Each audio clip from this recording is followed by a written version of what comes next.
slow up, no I don't take shit. I got no love for the fakeness. If you wanna play tough and wanna hate this, I'll always show up.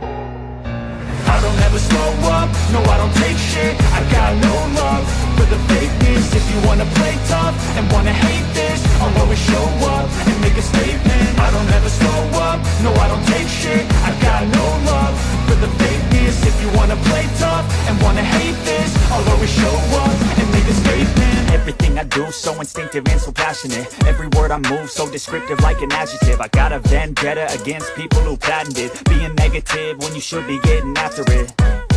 I got facts over tracks, this and that. Spitting slow, spitting fast. I could roast, I could gas. Think I'm okay at last, but I don't know if that can erase all the past. And the pettiness, a reflection of the emptiness. Hilarious, you think you're worth my time, you're delirious. Mysterious, because you hide behind a fake exterior. Inferior, you know I'll always be a bit superior. Get over.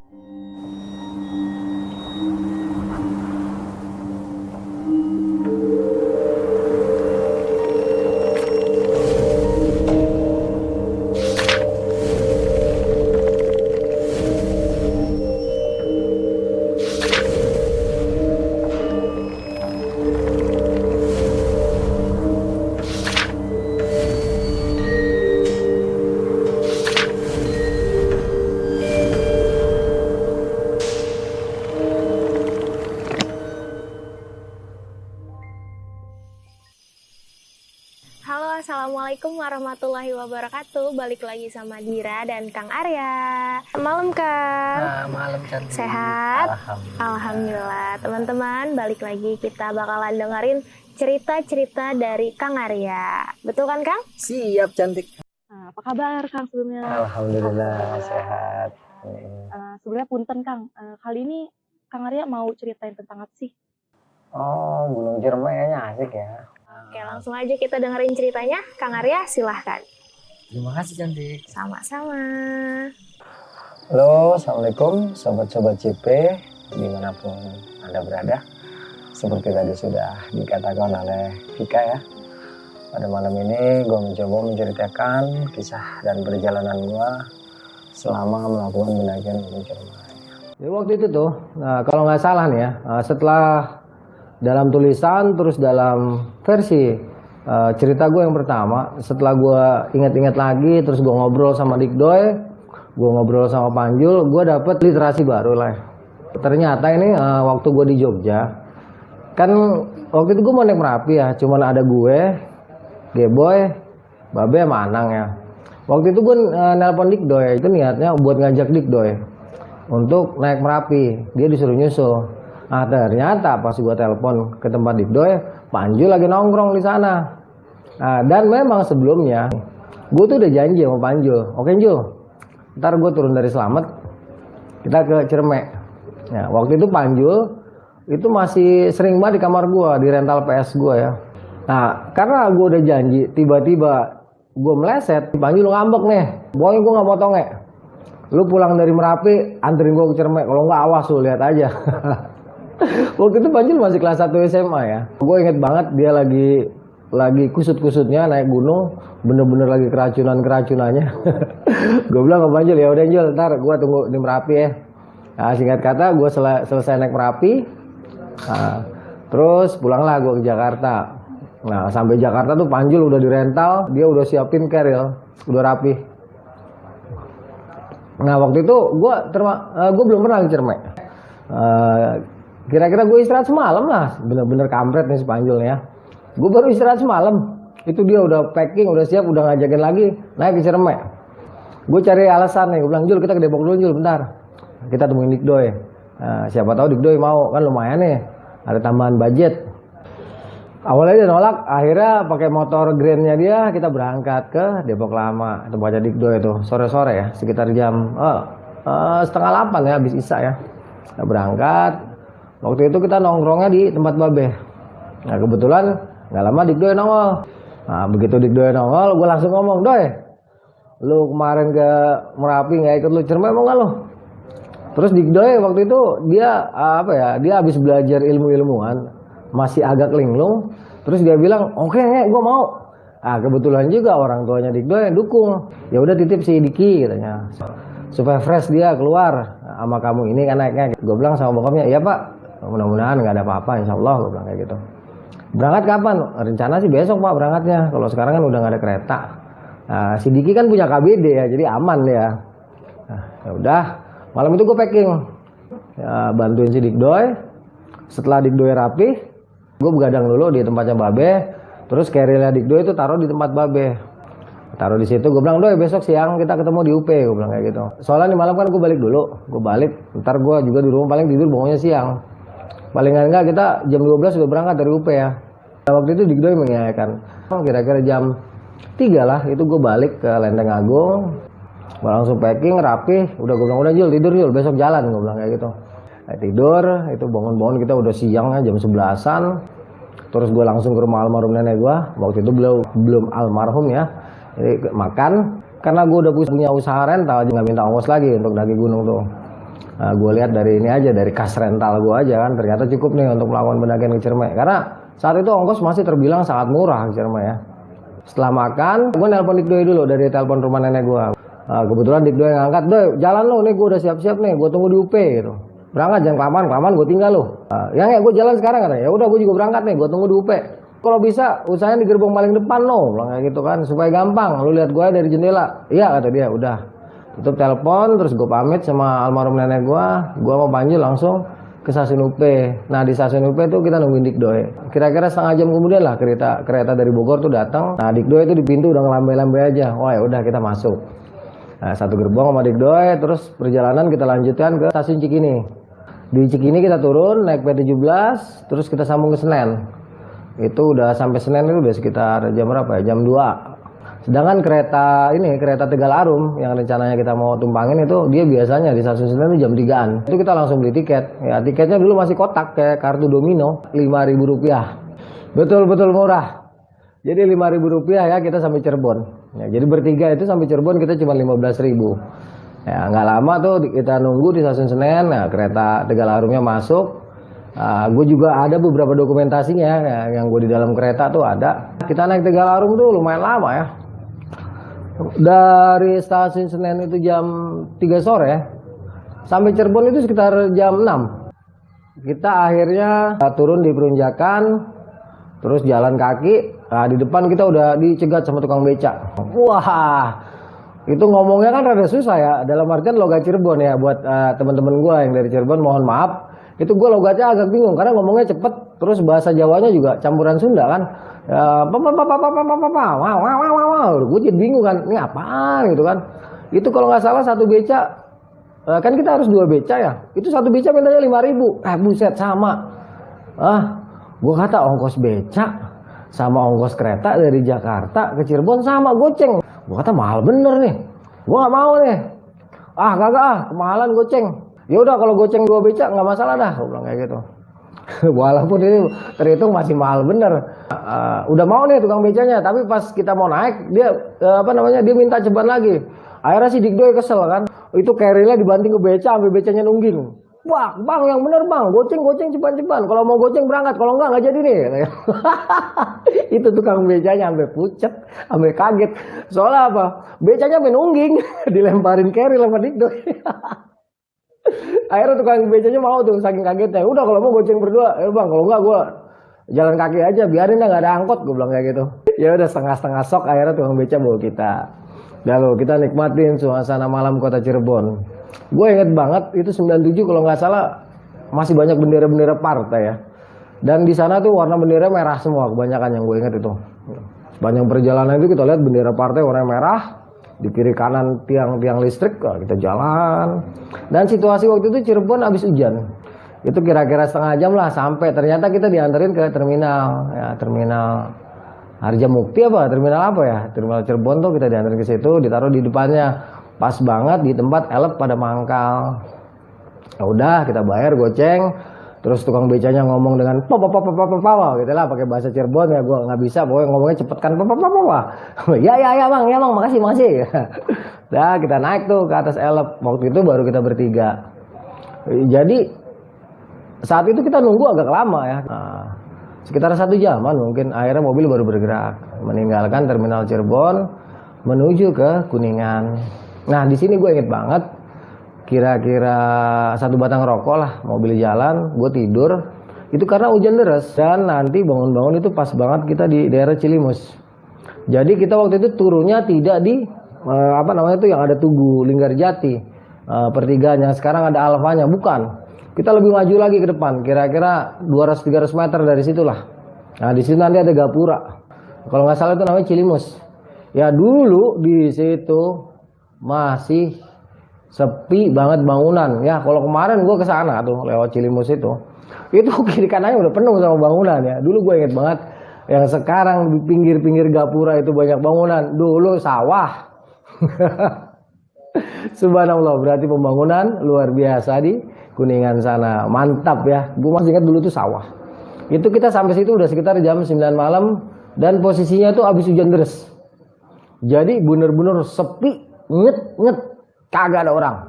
Ini gue sempat ada kebingungan nanti jalan kaki dari sini kemana nih gitu. Udah, gue ngandelin feeling. Nah, gue bilang sama Geboy, gue bilang sama si Panjul, sama si Widoy, udah jalan aja. Ntar kalau kita ketemu orang kita tanya deh. Gue bilang kayak gitu kan.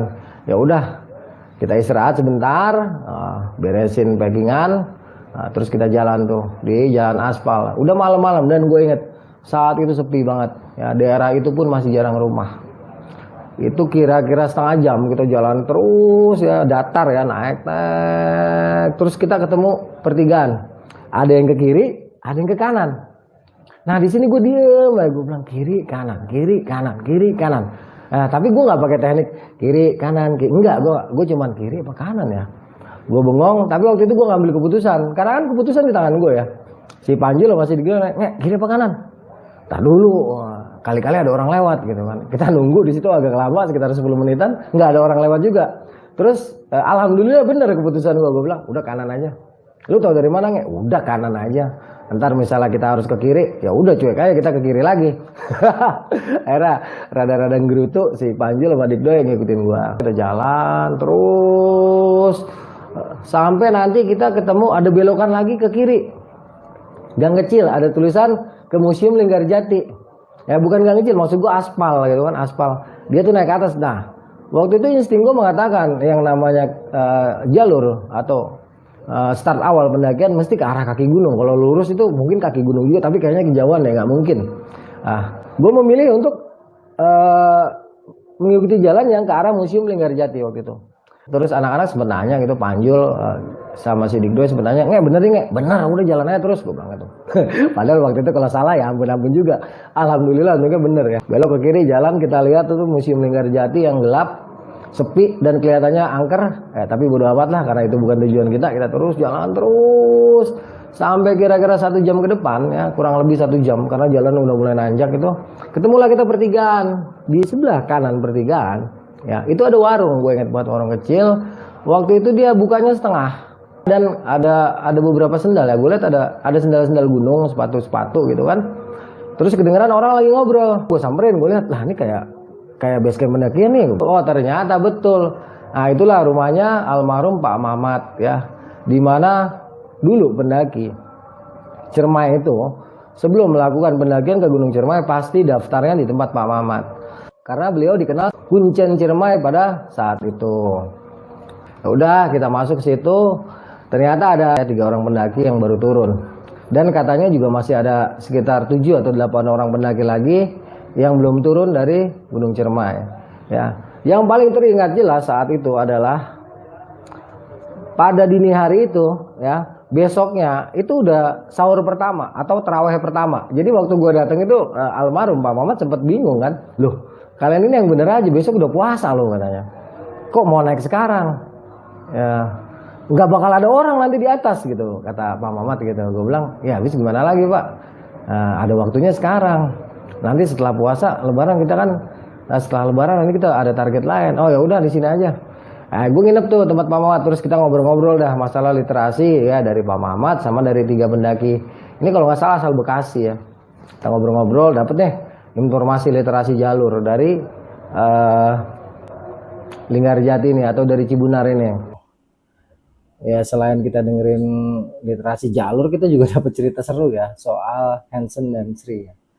Dimana menurut kisah ya. Waktu itu gue dengar bahwa mereka ini mengatakan mereka tuh nggak percaya hal yang seperti ini, dan katanya mereka melakukan sebuah apa ya, nantang lah atau apa ya, sehingga berakibat Yansen ini dia ngikutin kupu-kupu atau selendang, sedangkan Sri ini ngikutin kupu-kupu ya kalau nggak salah dari emas. Tapi syukurnya mereka tuh semua ditemukan dalam keadaan selamat. Ini sih cerita dongeng ya, masalah kebenarannya kita nggak tahu ya. Tetapi sebagai pendatang, sebagai tamu, tentunya kisah-kisah yang disampaikan oleh warga lokal, apalagi sesepuh ya kita sangat hargai ya. Udah nggak lama gue tidur karena capek. Mereka tuh masih ngobrol-ngobrol, terus gue nggak tahu lah. Pagi-pagi itu Pak Mamat ngasih petuah lah sama kita tentang Gunung Ciremai. Kita juga dijelaskan ini jalur per jalurnya. Waktu itu seingat gue banyak pos-pos di Gunung Ciremai yang disampaikan sama gue. Mungkin ada 15-an lah yang gue inget itu. Nggak kayak sekarang nih, bukan, itu lebih banyak deh. Jadi beliau bercerita tentang masing-masing pos dan karakternya di kuburan kuda ya, yang waktu itu di Wanti-Wanti itu kuburan kuda, terus tanjakan Bapak Tere, Batu Linggak, sama di Pengasinan ya. Itu waktu itu masih ada kepercayaan ya, kalau kencing itu jangan sembarangan di Gunung Ciremai itu, karena ini adalah gunungnya para wali. Jadi sempat gue diceritakan bahwa Sunan Gunung Jati di sini memimpin rapat dari para wali Allah yang hendak syiar agama Islam di tanah Jawa. Jadi betul-betul cari tempat yang jangan sampai di lokasi-lokasi yang sekiranya dikeramatkan oleh warga. Dan saat itu Ciremai masih menggelegar keangkerannya, benar-benar 11-12 sama Gunung Salak. Ya udah, setelah semua informasi kita dapatkan, terus kita bayar ya, bayarnya seadanya. Dalam artian waktu itu kalau nggak salah gue cuma ngasih uang ke Pak Mamat itu 2.000 perak. Ya kita bertiga itu 2.000 perak, nggak nyerahin KTP, nggak nyerahin apa, cuma tulis nama di buku panjang itu kayak buku apa sih, ya buku yang gede itu ya, kita isi, udah jalan. Terus Pak Mamat bilang hati-hati karena besok udah puasa, ya hati-hati, jangan lepas dari berdoa sama selawat gitulah, taruh kata pesan Pak Mamat. Ya, makasih Pak. Udah, kita jalan tuh, gue inget banget ya dulu itu. Lepas dari rumah Pak Mamat ya kira-kira 10 meter ke atas itu ada kandang kebo ya. Pas jalanannya naik terus datar ya, datar tuh gue ingat banget sebelah kanan tuh ada kandang kebo, dan di sebelah kirinya tuh masih kebun-kebun pisang. Itu belum ada rumah satupun. Jadi terakhir rumah tuh deket sama Pak Mamat. Nanti ada rumah lagi pas Pilah. Kita jalan waktu itu pagi-pagi ya, jalan ku takut tuh kira-kira 15 menit kemudian sampailah kita ke villa yang dimaksudkan tadi. Terus kita belok ke kiri, ngikutin pagar villa, naik parah. Wah, jeder jalurnya mantep banget. Habis itu naik standar, kira-kira 10 menit lepas dari kebun warga. Kita turun sedikit. Nah, nanti ketemu batu-batu itu seperti sungai. Di atasnya tuh nanti ada mata air. Nah, di pinggir sebelah kirinya itu ada pohon beringin segede-gede gaban. Udah gede banget. Nah, di bawah pohon beringin ini ada satu warung dari bambu. Gue inget banget. Saat itu warungnya tutup. Ya karena emang besoknya puasa, nggak ada yang naik. Gue kalau gini edan banget ya. Gue kagak sadar itu waktu itu bertiga kalau besok udah mau puasa beneran nah. Saking lagi crazy-nya naik gunung. Udah. Ya. Nah, jadi di sini kita istirahat lagi. Itu ngeteh, rokok, isi air. Terus gue pimpin doa. Setelah selesai berdoa, gue bilang kemungkinan besar kita doang nih manusia bertiga. Tolong jangan misah-misah. Ya, apapun yang terjadi, kita adalah mata rantai hidup yang tidak boleh saling terpisah. Setelah habis baca doa, terus gue juga memberikan apa istilahnya, bukan petua ya, istilahnya SOP lah selama pendakian. Kita mulai bergerak naik meninggalkan mata air Cibunar menuju ke pos pertama yaitu Leweng Datar. Gue inget banget itu belum ketata, betul-betul masih hutan pinus yang berantakan ya, belum ada tuh tanaman kopinya, belum ada. Nah, nanti di atas hutan pinus itu ada satu rumah yang bukan satu rumah, ada satu gubuk ya. Itu gubuk kayak warung, tapi entah warung entah apa gue nggak tahu ya waktu itu ya. Nah, itu ada satu-satunya di situ. Nah, nanti kita naik lagi terus ya. Gue ingat tuh naik, kita belok ke kiri jalanannya berbatu, trak, terus kita belok ke kanan, trak, agak datar, tak belok lagi ke kiri, tretek, datar. Ya, sebuah hutan pinus yang datar dan luas. Ya, kemungkinan besar ini namanya leweng datar. Karena saat itu nggak ada plang namanya. Ya. Jadi di sini kita sempat santai jalan. Wah, enak nih, bonus nih ya. Nah, lepas dari leweng datar, hutan-hutan pinus, kita masuk hutan heterogen. Kira-kira setengah jam kemudian kita ketemu yang namanya Kondang Amis. Nah, dulu Condang Amis tulisannya. Ada, gue inget banget, ada tulisannya Condang Amis. Kalau sekarang kan pakai K, Kondang Amis. Ya mungkin artinya sama aja lah, beda C sama K doang. Ya. Jadi di Condang Amis ini kita istirahat, karena emang capek, pakai banget. Ya, karena satu orang tuh bawa air 5 liter. Nah, istirahat sebentar, dan Condang Amis ini belum ada bangunan seperti sekarang. Ada bangunan kayu. Dulu nggak ada bangunan sama sekali, cuma di pohon ditulisin Condang Amis. Terus sebelah kiri tuh kayak ada jalur kecil, ya, yang sekarang ternyata dia menuju ke Linggasana. Kalau dulu ada, cuman nggak jelas jalur ya, jalur kecil gitu, kayaknya itu jalur tikusnya ya. Kita istirahat sebentar di Condang Amis, kira-kira 15 menitan, terus sikat lagi jalan. Naik, agak datar terus, naik, jet. Kira-kira setengah jam yang gue inget, kita sampai ke Pangalap. Itu nggak ada pos, nggak ada apa-apa, cuman di pohon ada tulisannya, pos 4 Pangalap, kalau nggak salah ya. Ya, udah di Pangalap, wah Pangalap nih. Kalau nggak salah habis Pangalap kuburan kuda nih gitu kan. Jalan. Nah dulu kuburan kuda yang gue inget jalurnya nggak seperti sekarang. Beda banget. Dulu gue inget dia bentuknya kayak got ya, jalanannya persis kayak got. Dia kayak got di tengah-tengah cerukan itu banyak batu-batunya. Dan itu bener-bener terjal. Ya, kita naik situ. Nah pas di sini kita ketemu nih 7 orang. Ternyata mereka anak Depok. 7 atau 8 orang. Wah seneng gua. Terus gue ngobrol-ngobrol. Bang masih ada orang nggak di atas? Waduh bang kagak ada katanya. Lu doang nih bertiga, lagi lu sinting. Mau puasa naik katanya. Zaman dulu kalau bulan puasa naik gunung tuh dianggap sinting karena nggak familiar. Kalau sekarang kan orang yang mau nyari sepi di gunung ya bulan puasa naiknya. Kalau dulu nggak usah bulan puasa, liburan aja sepi. Ya, kita di sini ngobrol-ngobrol, terus kita sempat diledekin, ditakut-takutin. Wah bang, parah bang, gila gue selama di Pangasinan kan dulu masih bisa kan ngebahas di Pangasinan. Parah bang, gue selama di Pangasinan begini diceritain. Wah mereka tuh ngeliat cewek, terus diketawain. Aku bilang, bodo amat, urusan lu bukan urusan gua gitu kan. Udah bang, selamat ya, selamat mendaki Ciremai. Aduh, dia pada ketawa-tawa tuh turun, guduk. Dalam hati gua banjul, suwe. Bukannya ngedukung, malah nakut-nakutin. Bodo amat lah, lo gue. Nah, kita jalan, terus lepas dari kuburan kuda. Waktu itu gue lupa ada shelter, tapi sekarang namanya Pamerangan ya. Nah, dulu gue lupa nama shelternya apa. Setahu gue tuh nggak ada pelangnya. Jalan lewat tuh yang sekarang Pamerangan ya, jalan agak santai, landai, truk. Terus ketemu tanjakan parah nih, tanjakan parah pertama, naik kan, kayak mirip kayak kuburan kuda. Nah di sini ya kita dengar itu suara perempuan ngobrol banyak banget, tapi di atas. Bahkan beberapa di antara mereka tuh ada yang teriak-teriak. Percis suaranya suara pendaki, suara manusia. Terus inget banget gue bilang apa, si Panji ngomong, apaan gak ada orang? Itu di atas cewek banyak nih, ramai banget lagi. Waktu itu gue juga nggak sadar ya. Gue saking senengnya, apalagi cewek kan. Wah cewek, gila aja Ciremai nih cewek-cewek. Pada naik Ciremai. Dan suaranya itu cewek semua, gak ada suara cowok. Jadi kayak suara cewek ketawa-tawa. Ramai banget di atas itu. Terus si Dikde juga denger, iya nggak, katanya nggak ada orang. Apaan di atas rame loh, cewek-cewek. Ya udah. Semangat nih gue mau panjul. Wah Jul, cewek Jul, mantep dah. Lumayan ada temen gitu kan. Kita lupa bahwa keterangan Pak Mamat, nanti kalau kita ketemu anak Jakarta itu yang ternyata anak Depok, itu nanti kita nggak kita doang, udah nggak ada orang. Tapi lupa karena itu suaranya emang jelas. Demi Allah, lillahi ta'ala, itu suaranya jelas banget, suara cewek lagi bercanda.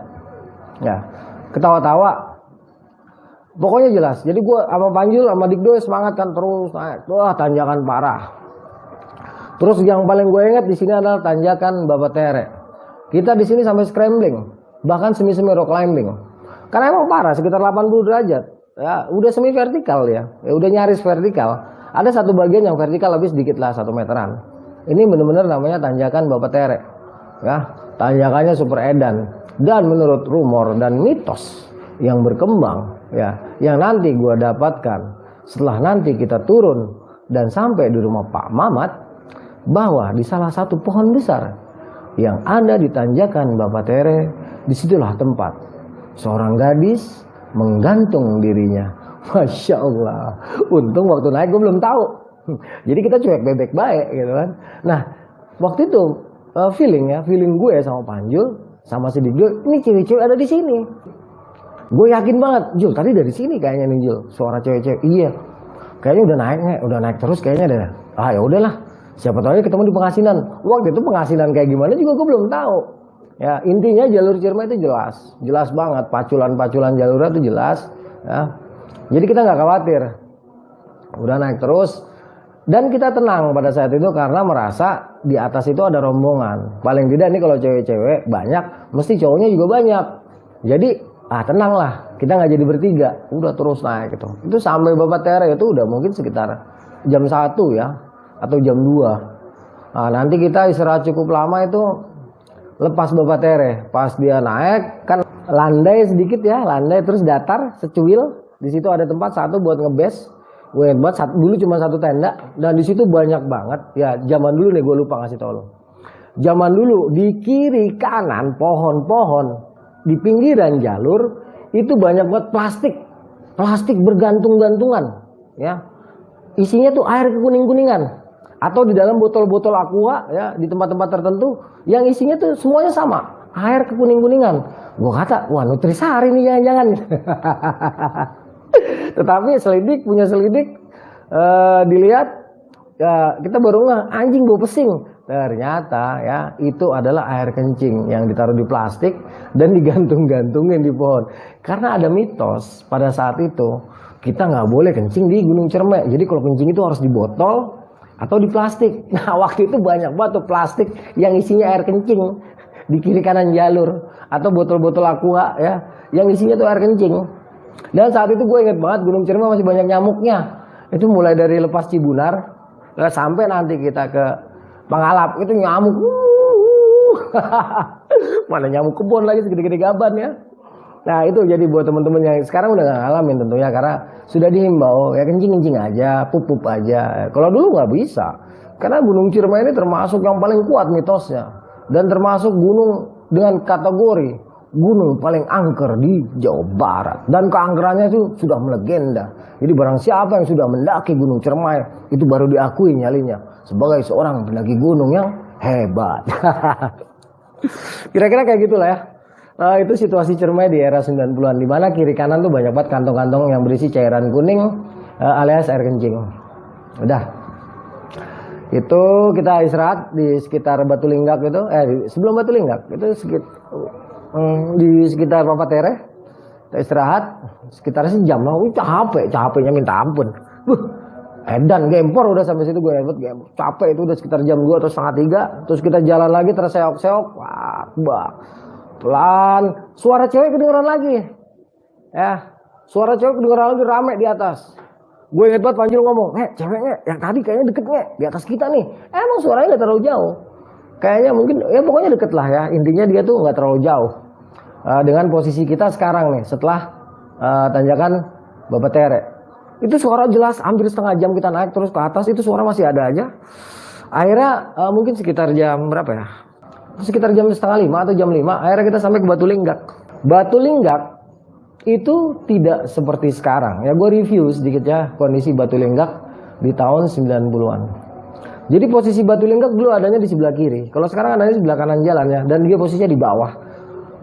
Batu Linggak itu posisi aslinya nggak di situ. Tapi 10 meter di atasnya. Di sebelah kiri jalur. Di depan Batu Linggak percis itu ada tempat untuk 1 atau 2 tenda. Dan di situ rapet banget, dingin banget, dan hawanya tuh paling beda dibanding tempat-tempat lainnya. Bener-bener capek banget. Gue Dikdoy sama Panjul akhirnya memutuskan istirahat. Ketika istirahat, ya ketika lihat batu itu, kita masih belum mengenal itu Batu Linggak, belum. Karena pelangnya, ada tulisan pelang Batu Linggak, gue inget banget dari besi warna merah, ya, kecil, ya itu keselip di sebelah kanan, kita nggak lihat.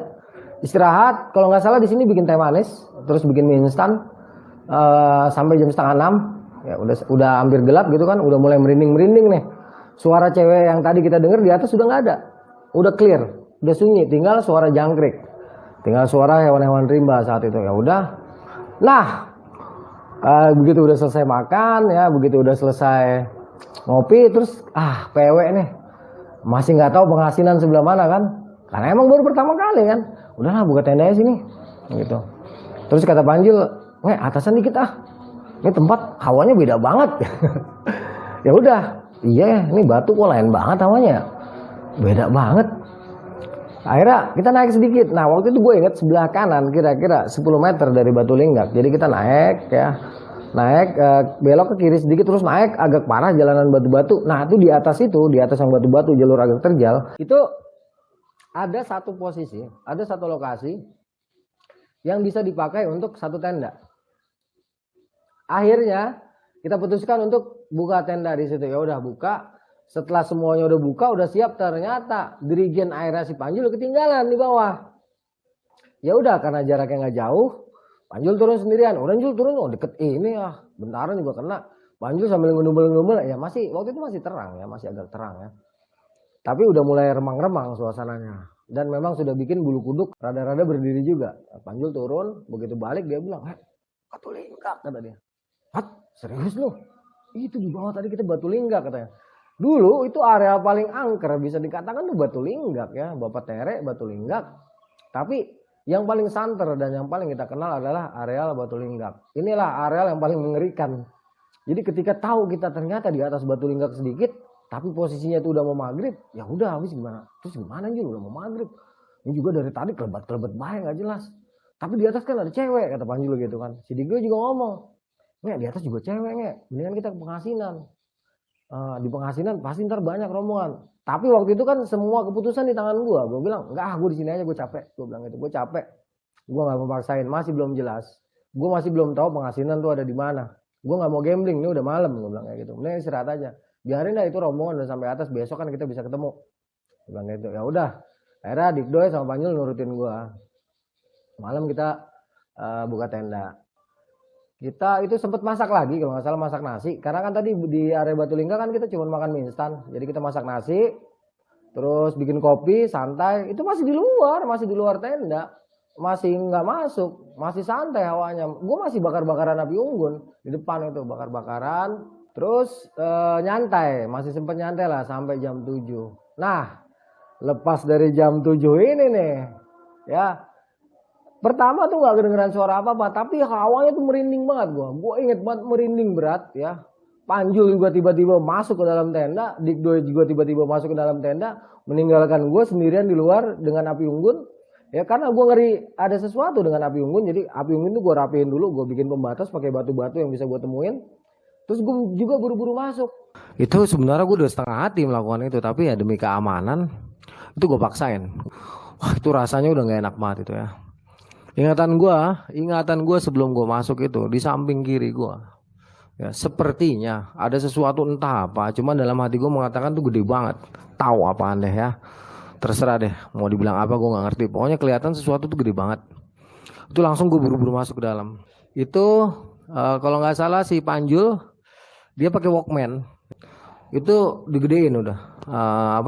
Volumenya. Nah kalau Dikdoy dia kan pas buat pinggir jalur ya. Jadi posisinya tuh Dikdoy pinggiran, terus Panjul di tengah. Nah gue pinggir sebelah sini, pinggir sebelah kanan. Dikdoy pas di kiri itu pas yang nempel jalur.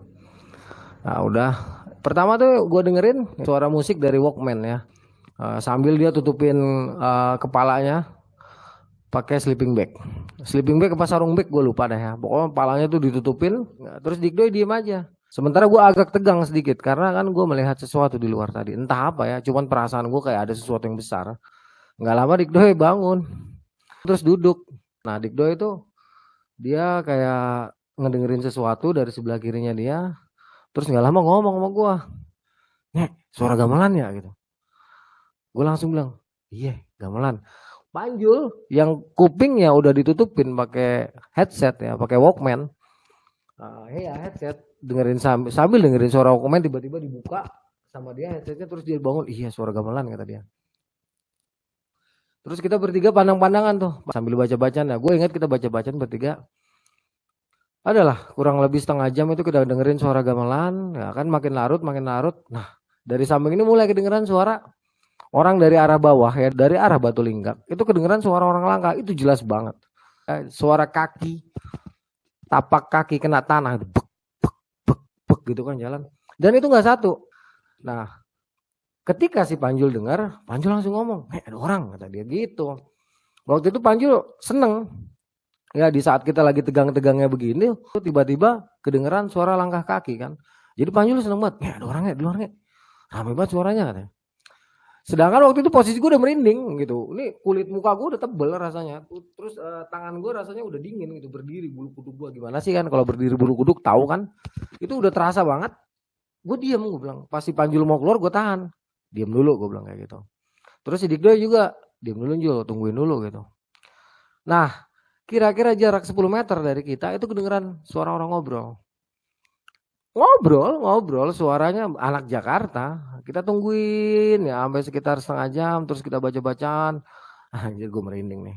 Terus Dikdoy bilang, ini kayaknya orang katanya gitu. Soalnya kita merindingnya hilang. Ya udah. Itu pas banget si Panjul juga mau kencing. Kata Panjul, udahlah bukan orang kencing-kencing ah. Ngerinya dia pada ngebes di ini kali, di Pengasinan lagi.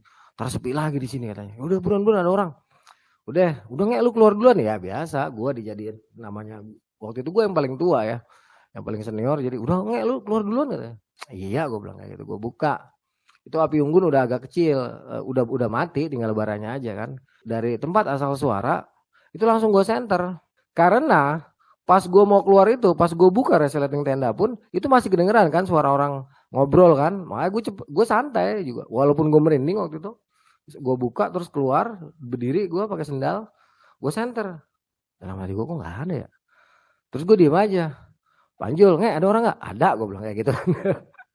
Ya udah Panjul sama Dikdoy keluar tuh dengan PD-nya terus kencing sambil bilang mana orangnya kok nggak ada apa-apaan kata si Panjul gitu kan si itu kali pada duduk serius lu nggak ada apa-apaan kata dia gitu kan.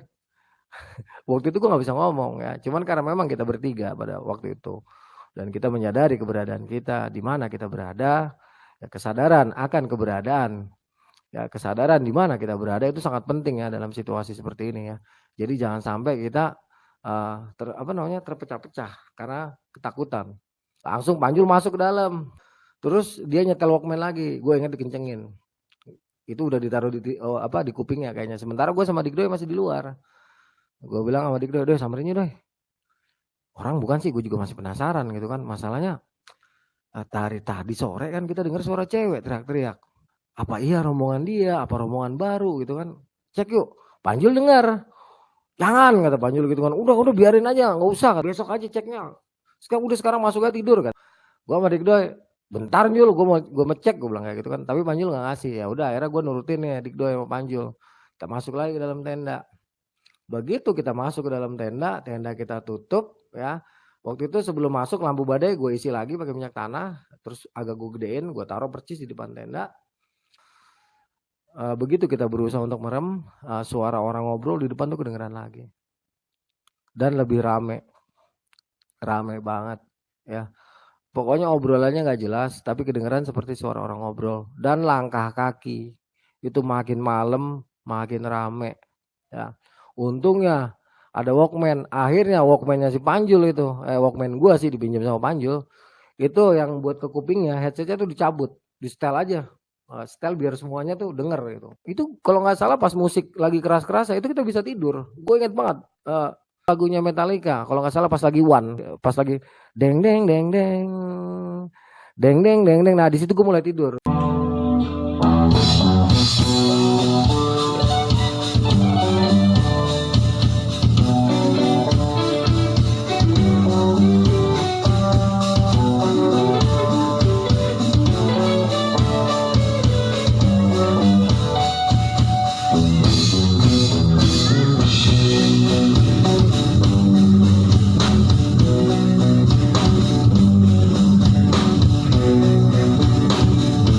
Nyenyak tuh gue entah berapa lama ya. Pokoknya ketahanan baterai Walkman aja waktu itu ya. Mungkin sekitar 2 jaman. Nah gue dibangunin sama Dikdoy. Begitu gue bangun, depan ada orang ya katanya. Nggak lama Panjul bangun juga gitu kan. Bangun, Terus dia bilang, anjir nih gue gak bisa tidur dari tadi, brengsek. Lah, bukannya lu pada molor tadi, perasaan gue gak ada suaranya. Rupanya Panjul sama si Dikdo ini, mereka gak bisa tidur. Tapi diem aja gitu, diem sambil dengerin situasi. Ternyata suara gamelan, suara orang ngobrol, sama suara langkah kaki itu, perpaduan 3 hal itu tetap mereka bisa dengar di saat mereka berusaha tidur. Sedangkan kalau gue enggak, gue bener-bener, kalau gue kan pelor jadi orangnya, nempel langsung molor, hilang gue langsung tidur, nyenyak. Dibangunin sama Dikdoy karena menurut Dikdoy di depan tenda itu ada orang. Jadi gue langsung bangun, terus gue cek ke depan tenda kan. Ternyata di depan tenda tuh nggak ada orang. Setiap kita keluar tenda, pala kita keluarin, itu suaranya langsung hilang. Gue mau keluar ditarik sama Panjul sama si Dikdoy, jangan keluar nggak beres kata si Panjul gitu kan sama Dikdoy. Ya udah gue nggak keluar tuh akhirnya. Gue bilang sama anak-anak udah tidur aja, gue bilang kayak gitu. Pokoknya ini malam kalau ada yang mau kencing jangan sendirian. Terus kalau ada sesuatu di luar bangunin.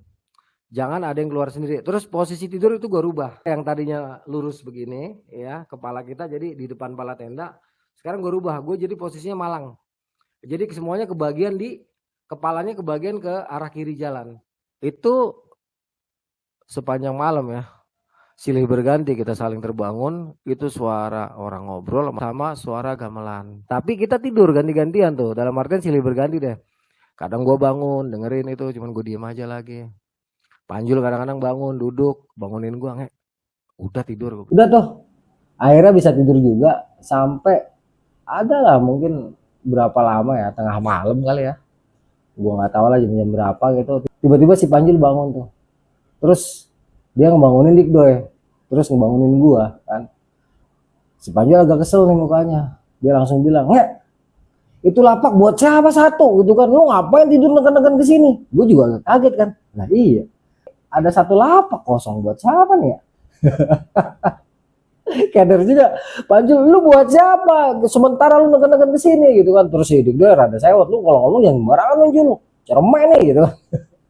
Gue juga waktu itu bingung, tapi ya udahlah, udah tidur lagi. Akhirnya ini nih gue berusaha untuk ngerenggangin jarak lagi kan, tapi di sini yang Panjul Dikdoy gitu kan, nggak tahu awalnya. Gue pas gue mau geser, kok kayak ada sesuatu gitu ya. Tapi nggak kelihatan, pakai mata nggak kelihatan. Cuman kalau disenggol pakai tangan ada gitu kan. Gue pikir apaan ya? Ya udahlah, gue diem aja, gue coba ya. Gue coba untuk meremin lagi, Panjul masih sewot. Sono apa nggak? Sempit banget nih gue gitu. Tapi gue juga aja tuh, gue bodo amat ah. Ya, lama-lama dalam bayangan gue tuh kepikir, ya kok kayak ada sosok laki-laki pakai sweater merah gitu. Tapi udah, gue nggak terlalu pusingin lah ya. Intinya malam itu walaupun separuh budek, separuh mampus, akhirnya bisa istirahat juga gitu. Gue baru berani keluar, itu setelah matahari kelihatan. Nah jadi ketika matahari itu udah mulai kelihatan, gue langsung buru-buru keluar, ambil golok, terus gue samperin ke arah asal suara yang semalam seperti ada aktivitas diriin tenda, ngobrol ya segala macem. Dan ternyata di situ nggak ada tempat untuk ngebuka tenda. Ya udah, terus gue balik lagi, si Panjul sama si Dikdoy udah di luar tenda ya. Si Panjul kalau nggak salah lagi bikin api unggun, lagi bikin api lagi karena emang dingin banget waktu itu. Nanya sama gue sama si Dikdoy, ada nggak? Kagak ada apa-apaan, orang bukan tempat ngebes itu, bonan mulu. Tempat ngebes di sini doang sama di Batulinggak, nggak ada lagi. Serius lu? Ayo cek.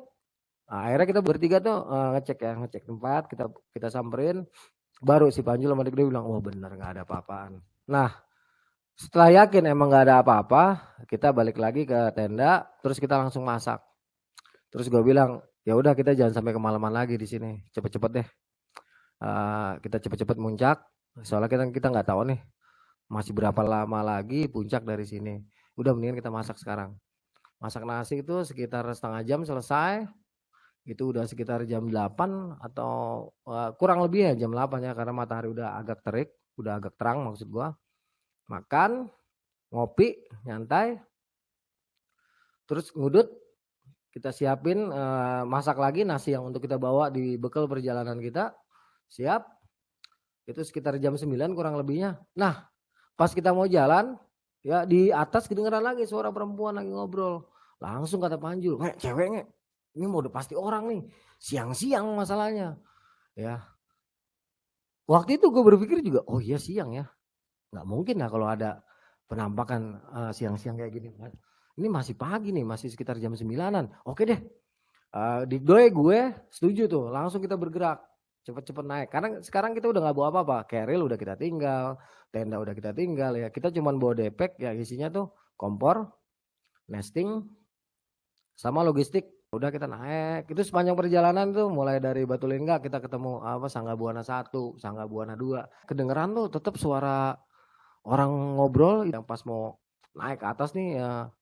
Pas jalur pas tanjakan parah, yang paling parah tuh pas kita mau Pengasinan, itu kembali lagi kedengeran suara cewek. Itu jelas banget suara cewek kita dengerin kan. Udah buru-buru naik tak tak tak tak tak tak tak. Begitu sampai Pengasinan, wah anjir udah pada puncak kali. Nah di sini nih dari Pengasinan nih, gue ngeliat awalnya Panjul bilang, nge di atas ada yang pakai jaket merah nge. Masa gue bilang kayak gitu. Oh no, lu ngeliat nggak ada jaket merah naik ke atas? Terus gue bilang, oh iya Doy, orang bener Doy. Orang ini mah mana mungkin gini hari ada setan gue kayak gitu, nggak mungkin deh. Benar itu orang tuh, gue inget dia jaket merah, sweater ya, sweater merah. Jelas banget itu sweater kain merah dari bawah kelihatan jelas banget. Gua Dikdoy Panjul langsung bergerak. Jadi kita buru-buru kejar. Nah sepanjang mulai dari Pengasinan sampai ke atas itu kecium bau kayak ikan asin, sayur asem, sayur lodeh, goreng tempe. Gue bilang wah gila pada masak nih, pada pesta kayaknya nih yang di atas nih. Buru-buru kita naik kan. Gitu kita sampai puncak Panglongokan, ternyata tuh nggak ada orang. Ya udah karena capek kita istirahat dulu kan, terus buka kompor, Panjul bikin kopi. Gue mau ngopi dulu katanya gitu kan. Ya udah bikin kopi dulu, bikin kopi sambil foto-foto dah tuh kita. Gue ingat banget gue bawa FM2 ya waktu itu ya. Nikon FM2, foto-foto sebentar. Ada sekitar 15 menit kita diem di puncak. Terus gue bilang sama Panjul, Jul gue sama Dikdoy mau keliling nih, kali-kali aja beneran ada orang. Siapa tahu nih cewek-cewek lagi pada muter Jul, ntar ketemu. Lalu ikut kagak? Kata Panjul, kagak, gue nggak ikut, gue sini aja. Katanya, capek gue kata dia gitu kan. Oh ya udah, lu tunggu sini diem, lu jangan kemana-mana lo ya. Gue muter bentaran, gue bilang gitu. Iya. Baru kita jalan nih Panglongokan, kita jalan ke arah. Berarti kalau dari puncak Panglongokan kita mengarah puncak itu berarti kita ke arah kanan ya. Begitu kita jalan baru 10 langkah ke arah kanan tiba-tiba ya dari arah seberang kawah itu kedengeran suara cewek ngejerit kenceng banget. Wow!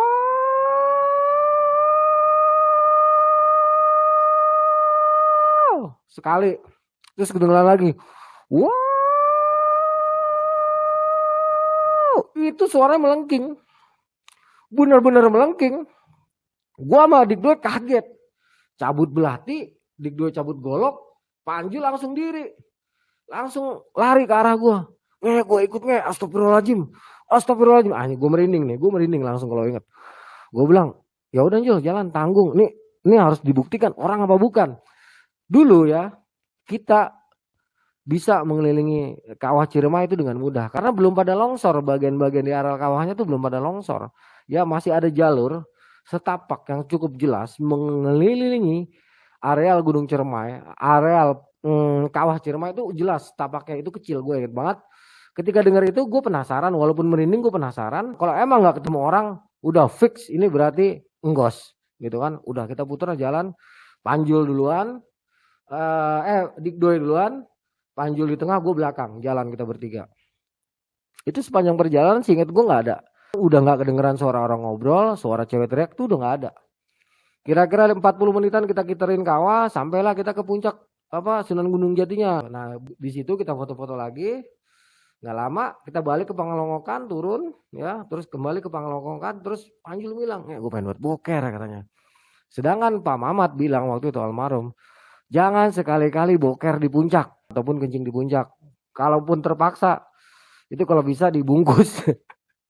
Nah waktu itu gue prinsipnya, serius lu Jul, gue tanya ya, gue bilang serius lu Jul, gue kebelet banget kata si Panjul gitu kan, asli gue kebelet banget. Ya udah lu gali lubang yang penting, jangan sampai dia berantakan di atas batu, nggak enak gue bilang kayak gitu. Gimana galinya orang batu semua, ya lu cari dah pokoknya gimana caranya, gue bilang kayak gitu. Nah dia minggir tuh ke arah Candigi.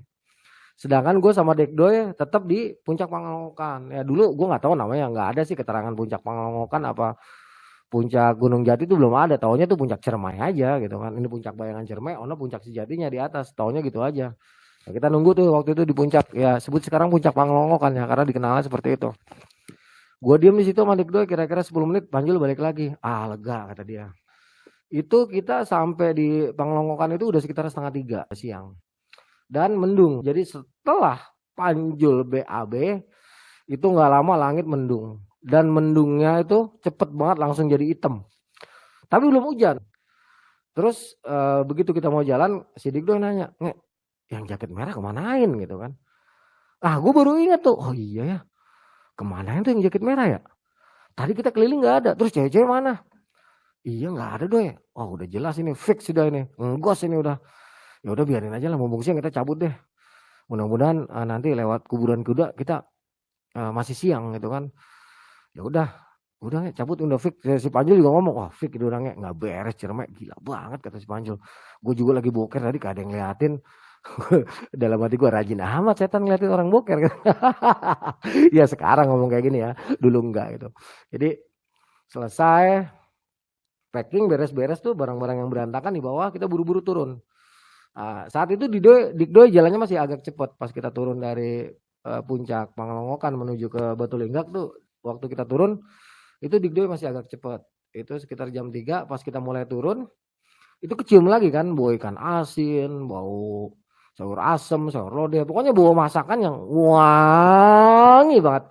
Dan kejadian ini terulang kembali di saat gua naik Cireme pada tahun 2020 ya, bulan Februari. Itu terulang lagi bau-bau seperti ini ya, sama Kak Rum waktu itu ya, sama Dimas. Nah jadi waktu pas gue turun itu sepanjang jalan si Dikdoy sama si Panjul juga, "Nih bau buat masakan dari tadi turun naik, nggak mungkin lah nih, udah nggak jelas nih," kata si Panjul. Terus si Panjul agak cepet jalannya, "Udah cabut cepetan," gue bilang kayak gitu, "yang penting hati-hati."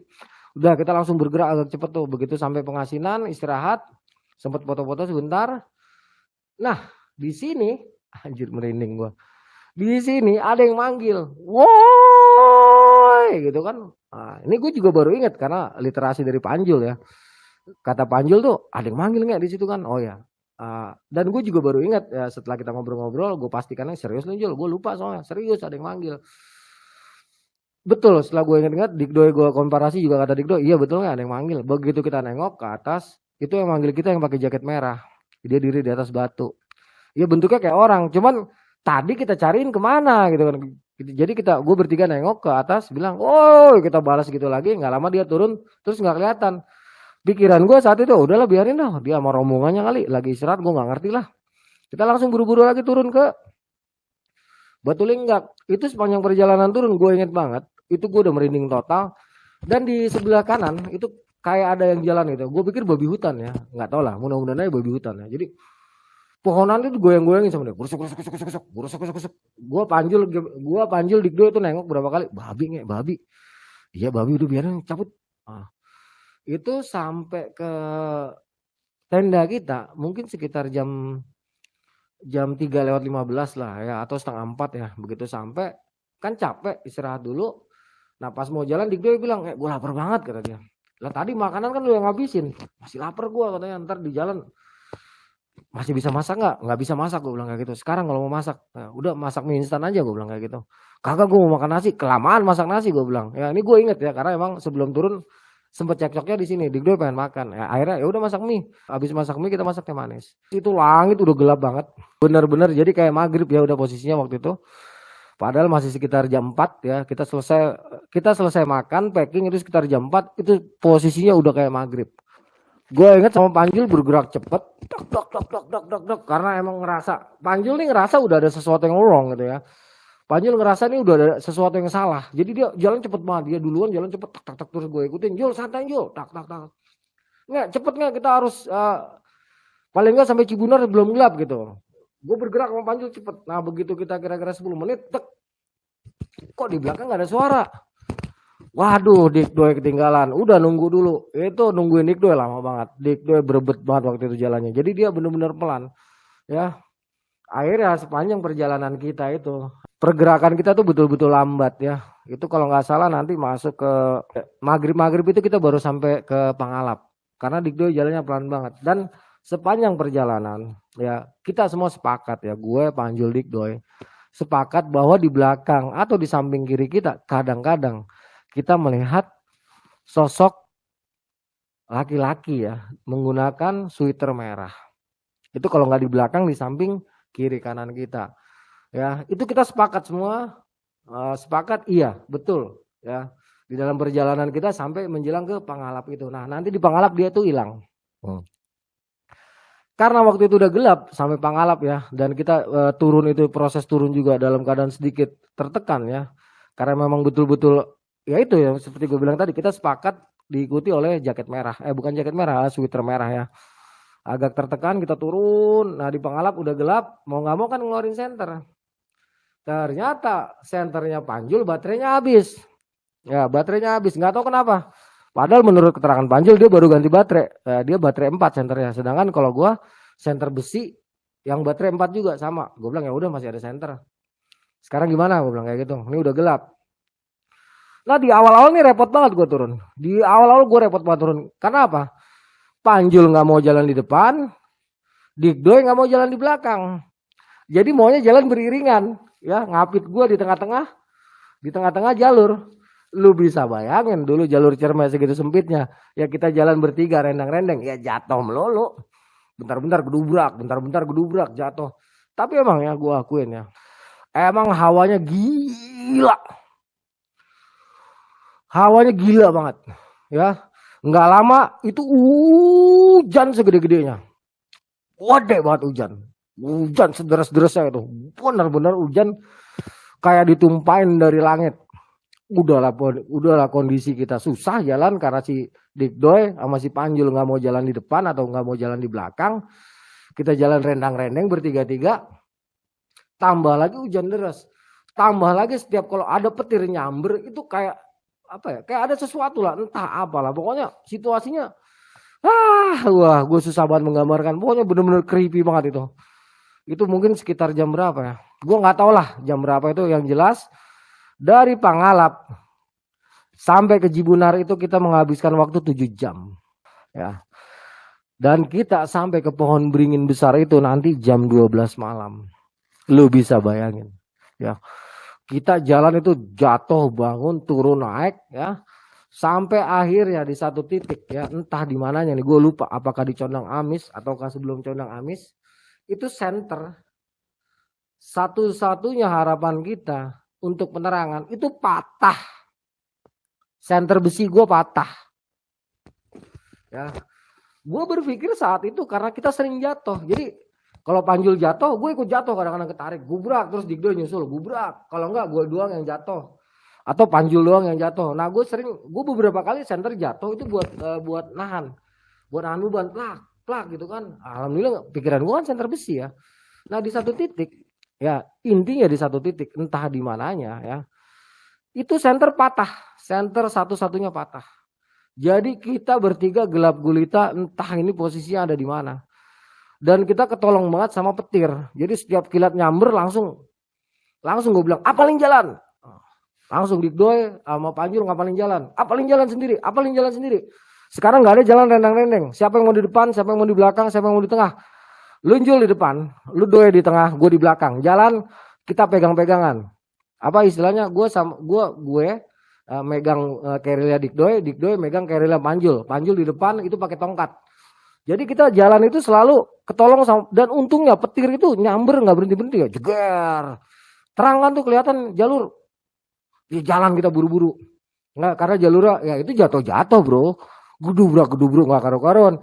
Nah, patahan senter itu kan gue ambil. Jadi patahan senter gue itu gue masukin ke plastik, gue ikat di pinggang lah. Udah kita jalan.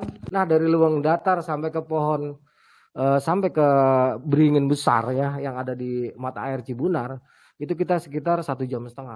Karena emang itu kan medannya agak susah, dia turunnya parah kan, batu-batu. Jadi kita waktu itu jalannya nggak berdiri. Jadi kita benar-benar kepayahan ya, jalan sambil duduk ya, terus kita bergerak turun. Pas kita mulai turun menuju ke Cibunar di hutan-hutan pinus, ada rumah gubuk yang tadi gue ceritanya di part 1 ya. Nah, rumah gubuk itu malam kelihatan bayangannya, kelihatan gelap. Ya begitu petir nyamber, ceger. Langsung sepakat baca ayat kursi. Ya langsung Allahu la ilaha illa huwal hayyul qayyum. Kita langsung buru-buru bergerak turun lagi ya. Itu ya bukan di rumahnya, bukan, tetapi di belakang rumahnya gitu ya. di salah satu pohon pinus yang agak gede. Itu kita lihat ya. Itu kayak nenek-nenek ya, rambutnya putih. Megang tongkat. Tongkatnya juga warna putih. Dia pakai kebaya lusuh warna putih juga. Bukan putih, krem kali gitu ya. Itu berdiri jelas rambutnya berkibar-kibar warna putih. Itu mulai dari situ sampai ke mata air Cibunar. Rasanya lama banget. Lama banget, gue ingat sepanjang jalan kita tuh cuma baca-bacaan aja. Aduh, akhirnya sampai juga kita ke warung yang gue maksudkan tadi. Nah di warung ini kita udah nggak sanggup lagi, tenaga gue udah habis, udah nggak bisa ngapa-ngapain. Terus gue bilang sama Panjul sama si Dikdoy, udahlah kita udah sampai sini. Mau ada apaan aja sebodoh amat, nggak ada urusan, udah capek gue bilang kayak gitu. Terus Dikdoy ya masih Panjul juga bilang ya udahlah ya, anjrit. Nah soalnya kan dulu kita masih harus lewatin kebun-kebun ya untuk sampai ke villa, dan itu juga nggak kalah serem ya dibanding kita harus jalan lagi tanpa senter tengah malam ya. Mending kita istirahat sini aja nunggu siang ya. Dan gue inget itu mata air Cibunar lagi itu airnya melimpah alias banjir karena emang hujannya deras banget ya. Entah hubungannya apa antara mitos saat itu, mitosnya luar biasa kuat ya bahwa nggak boleh yang namanya pup di puncak atau BAB di puncak. Tetapi faktanya kan Panjul tuh BAB di puncak kan. Entah hubungannya apa dengan mitos tersebut. Yang jelas saat itu betul-betul hujan lebat dan di bawahnya itu banjir. Yang jelas di saat kita turun itu ya, pas pagi-pagi pas kita mau turun itu kita masih dikagetin oleh suara seperti desisan ular. Gitu kan, sampai nyabut golok berapa kali berhenti. Ternyata itu suara pipa air. Kita udah stres banget itu. Anjir, gue kira ular. Nggak tahu suara ini, suara air yang dialirin dari pipa yang dari arah mata air Cibunar tadi. Masya Allah, itu begitu kita sampai bawah itu sawah kiri kanan sampai ke jalan-jalanan banjir semua. Jadi waktu itu begitu sampai aspal kita buru-buru jalan, kita nggak mampir lagi rumah Pak Mamat, kita langsung jalan kaki ke arah Cilimus. Nah menjelang pagi itulah jam 6 akhirnya kita sampai Cilimus tuh tepar di pinggiran Gapura, itu pun banjir semua di situ. Nah di sini pertanyaan gue sampai sekarang belum terjawab ya, mungkin kalau ada teman-teman yang bisa bantu jawab alhamdulillah ya. Jadi gue ingatnya lucunya gini, apa hubungannya tuh antara Panjul BAB dengan mitos yang waktu itu sedang berkembang. Nah jadi intinya kita di Gua Ciremai itu benar-benar ngalamin situasi yang edan, bener-bener situasi yang gak akan pernah gue lupakan seumur umur. Jadi dari sekitar 8 kali pendakian gue ke Ciremai itu 5 kali gue ngalamin kejadian mistis, 3-nya enggak. Jadi Ciremai ini emang luar biasa ya. Kalau gue lihat dari apa ya, track record gue 8 kali, 5 kali gue ngalamin kejadian mistis dan benar-benar luar biasa. Oke semuanya, terima kasih Kang Arya untuk ceritanya malam ini. Dan buat kalian jangan lupa like, comment, dan subscribe. Dan jangan lupa apa Kang? Nyalain tombol loncengnya. Gue jadi ingatan ya mukanya Dira ya. Biar terus kita bisa sama-sama nonton videonya Kang Arya. Siap. Oke, terima kasih banyak Kang. Malam semuanya. Assalamualaikum warahmatullahi wabarakatuh.